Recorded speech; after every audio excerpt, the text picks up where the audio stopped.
ඔයාලට ඕන විදිහට මේක කරගන්නට මේ මීටනි චුට්ටක් විතර මීටනි මාගා තියෙනවා. මට අද මට ඒ ටේස්ට් එක ඉතරම අවශ්‍ය වෙන්නේ නැහැ කියලා හිතුණා. ඒක නිසා මම ටිකක් මේ රැප් එකම වැඩිපුර මේ මම හදාගත්ත රැප් එක ටිකක් වැඩි වශයෙන් මම මේක දානවා.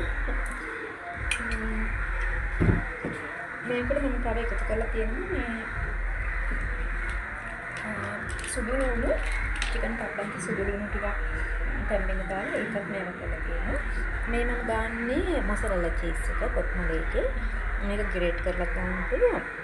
මේ විදිහට කපලා දාන්න පුළුවන්. මේක ගොඩාක්ම වුමනාම දෙයක් නෙමෙයි. තියෙනවා නම් දාන්න. නැත්නම් අර විදිහට හොඳයි. මේක දැන් අපි මෙහෙම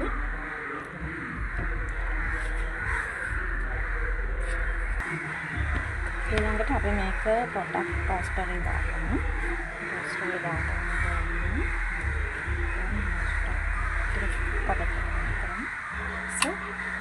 කරගත්තට පස්සේ කොහොමද කියලා බලන්න. ඉතින් මේ විදිහට තමයි චුට්ටයි මම මේවා කරගත්තේ. මේක ගොඩාක් පෝස් කරගත්තේ නෑ. මේ විදිහට තමයි ආවේ. ඊළඟට අපි බලමු මේක එක්ක පොඩි ටී එකක් හදන්න. පොඩි දෙයක් නෑ. ඒ වගේ කප්පෙකට තේරෙන්න මේක රස කරනවා.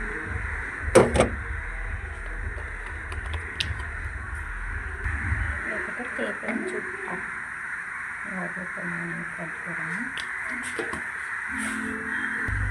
මම මේකට දාන්නේ කිතුල් පැණි ටිකක් සීනියට. ඒක රත් වෙන දාන්නේ නැහැ. මේ කප් එකට තමයි මම දාගන්නේ කිතුල් පැණි.